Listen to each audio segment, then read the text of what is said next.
Chandigarh news express में आप सभी का स्वागत है और अब खबरें विस्तार से। चंडीगढ़ के एजुकेशन डिपार्टमेंट में सब कुछ ठीक तो बिल्कुल भी नहीं चल रहा है। डीएससी रुबिंदर सिंह बराड़ के साम्राज्य में न्याय की उम्मीद करना भी गुनाह समझा जाता है। इसका अंदाजा इससे लगाया जा सकता है कि पिछले दिनों सेक्टर 19 स्थित डीओ कार्यालय में आउटसोर्सिंग की नौकरी करने वाले वर्कर ने आत्महत्या करने की कोशिश इसलिए की थी कि उसे नौकरी से बाहर का रास्ता दिखा दिया गया था। हैरानी देखिए कि आत्महत्या की कोशिश करने वाले ने डीओ कार्यालय परिसर से सीढ़ी निकाली और सबसे ऊपर वाले छत पर चला गया, लेकिन डीओ सहित किसी भी कर्मचारी का इस वर्कर पर नजर नहीं पड़ी। बताया जाता है कि इसकी सूचना UT Chandigarh subordinate service federation के प्रधान रंजीत मिश्रा को दी गई ताकि नौकरी से निकाले गए परेशान वर्कर को मरने से बचाया जा सके। सूचना मिलते ही रंजीत मिश्रा सेक्टर 17 में चल रहे प्रदर्शन को बीच में ही छोड़कर डीओ कार्यालय पहुंच गए। अब और भी हैरानी देखिए कि आत्महत्या करने की कोशिश करने वाले के साथ साथ बचाने के लिए आए प्रधान रंजीत मिश्रा के खिलाफ पुलिस में मामला दर्ज करा दिया गया है। रंजीत मिश्रा ने एक बार फिर इसको लेकर हुंकार भरी है और कहा कि मामला दर्ज उनके खिलाफ नहीं बल्कि बराड़ के खिलाफ होना चाहिए, क्योंकि धनीराम को आत्महत्या करने की कोशिश के लिए एजुकेशन विभाग के आला अधिकारियों ने मजबूर किया था।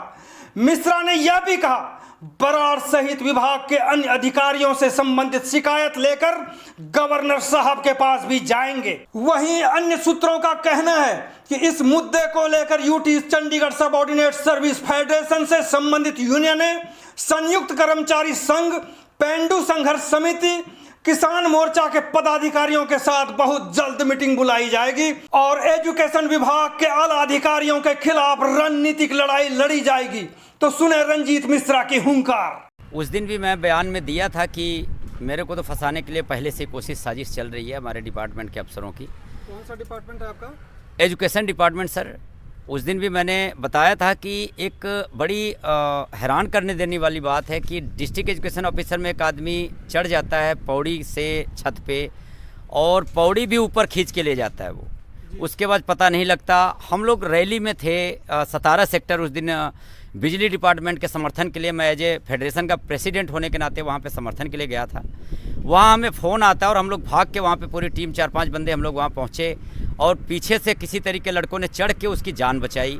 हैरान कर देने वाली बात है सर कि जो इंसान जो उसका रहा है, जिसके वजह से वो लड़का आत्महत्या कर रहा है, हरासमेंट जिसके वजह से हो रहा है, उसके ऊपर पर्चा दर्ज करने के बजाय जो ज़िंदगी बचा रहा है, हम लोगों ने वहाँ पहुँच के उस लड़के की ज़िंदगी बचाई, उसके परिवार को अनाथ होने से बचाया, तो हमारे ऊपर पर्चा दर्ज हो रहा है।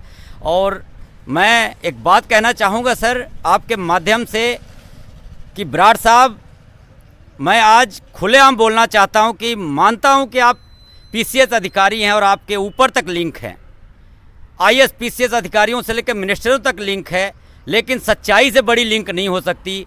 मैं गरीबों का आवाज़ उठाता आया हूँ, मुलाजिमों के लिए, हक के लिए लड़ता आया हूँ और लड़ता रहूँगा। आप पर्चा करवा लो मेरे ऊपर और 2-4 पर्चा करवा लो, जेल भिजवा लो, लेकिन मैं अन्याय के खिलाफ लड़ता था, लड़ता हूँ और लड़ता रहूँगा। आप को सोचने वाली बात थी कि 8 महीने से बंदा आपने निकाला हुआ, उसको डीसी रेट से निकाल के आउटसोर्सिंग पे डाला, आउटसोर्सिंग से उठा के उसको नौकरी से भी निकाल दिया और सारी केस आपके नॉलेज में है, डीओ मैडम के नॉलेज में है, आप जी के नॉलेज में है। उसके बाद भी उसको न्याय देने के बजाय जो उसकी ज़िंदगी बचा रहा है, एट ए टाइम हम लोग वहाँ जाके उस बच्चे की ज़िंदगी बचाए, उस मुलाजिम के, और आप हमारे ऊपर पर्चा दर्ज करवा रहे हैं, तो कोई दिक्कत नहीं है। ये कैसी विडंबना है कि जिसने आत्महत्या करने को मजबूर किया वो तो कुर्सी तोड़ रहे हैं, और जो उसको बचाने के लिए जहाँ की प्रदर्शन चल रहा था सेक्टर 17 में, वहाँ से आप भाग के जाते हैं उस बच्चे को बचाने के लिए या लड़के को, मुलाजिम को, और आप पे भी मामला दर्ज कर दिया जाता है। ये कौन सी विडंबना है?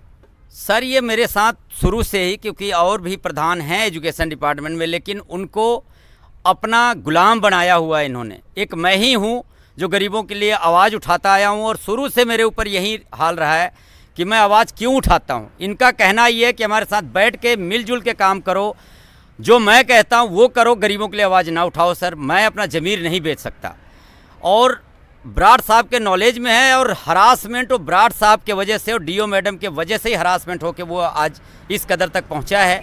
और मैं चाहूँगा कि आप लोगों के माध्यम से उसकी भी आवाज़ उठे और वो खुद अपना बयान देगा और आप लोगों को बताएगा कि किसके वजह से, किसके कारण वो हरासमेंट। और मैं आपको बता देना चाहूँगा सर कि ये बहुत अच्छा आपका मंच मिला मुझे आज अपनी जो हमारा अंदर की तकलीफ़ है वो निकालने का। मैं बराड़ साहब से पूछना चाहता हूँ कि इतनी मोटी मोटी कंप्लेन गई है, 50,000 का रिश्वत लेने का आपके टीचर का, उस लड़के को इतना हरासमेंट किया और उससे 50,000 रुपये की डिमांड किया कि ठेकेदार को हम दे के लगवा देंगे। उसके खिलाफ कंप्लेन ऑडियो भी पड़ी हुई है और उसके ऊपर कार्रवाई क्यों नहीं की गई?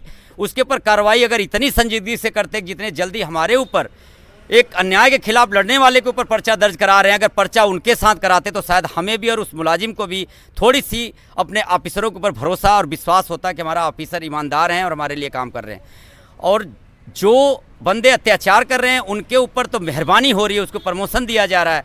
और जो जिसके वजह से आज आपको मैं खुल के कह सकता हूं कि बराड़ साहब आपके हरासमेंट की वजह से आपने उस मिलने गया आपसे 2-3 बार, आपने डायरेक्ट उसको बोला, उसने बोला कि सर मेरे बच्चे भूखे मर रहे हैं और मैं मरने कगार पे हूं, मैं मर जाऊंगा। तो आपने उसको सीधा सीधा टूक जवाब दिए कि 2-4 को और लेके जा, मर जा। उसकाने वाले तो आप हैं, आपके ऊपर एफआईआर लॉन्च होना चाहिए, आपके ऊपर पर्चा दर्ज होना चाहिए, डीओ मैडम के ऊपर होना चाहिए जिन्होंने 1 महीने के लिए उसको 46 सेक्टर स्कूल सीनियर सेकेंडरी में लगाया और उसके बाद भी पेमेंट नहीं मिली, 1 महीने बाद भी उसको निकाल दिया जाता है। असली पर्चा तो आप लोगों पर होना चाहिए और इसको यूनियन के लेवल पर मैं उठाऊंगा और मीडिया के माध्यम से उठाऊंगा। मामला दर्ज हो चुका है, कई मसले आपके अटके पड़े हैं, इसको लेकर के किस तरह से आपकी लड़ाई चलेगी? सर मैं पहले भी अनाउंसमेंट कर चुका हूं कि अब मैं बिल्कुल, और मैं बिल्कुल बढ़िया, सर आपने मुझे याद दिला दी। अभी मेरे पास आज ही लेटर, कल सुबह लेटर मेरे को सिक्योरिटी गार्ड ने पकड़ाया डिपार्टमेंट से, बराड़ साहब के ही हिदायत से पूरे चंडीगढ़ के एजुकेशन डिपार्टमेंट के हायर अथॉरिटी का लेटर मेरे पास आ गया विद मेरे नाम से। वो मैं कॉपी आपको भेज दूंगा सर।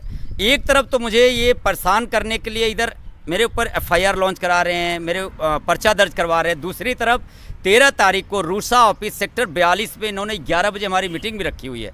तो ये बात मेरे समझ में नहीं आ रही कि एक तरफ तो हायर अथॉरिटी की मीटिंग हमारे साथ कर रहे हैं, दूसरी तरफ मेरे खिलाफ पर्चा दर्ज करवा रहे हैं। तो ये बात मेरे नहीं समझ में आई। लेकिन आगे की मेरी लड़ाई सर आप लोगों को बता देना चाहूँगा कि बिल्कुल खुली बगावत होगी अब अन्याय के खिलाफ।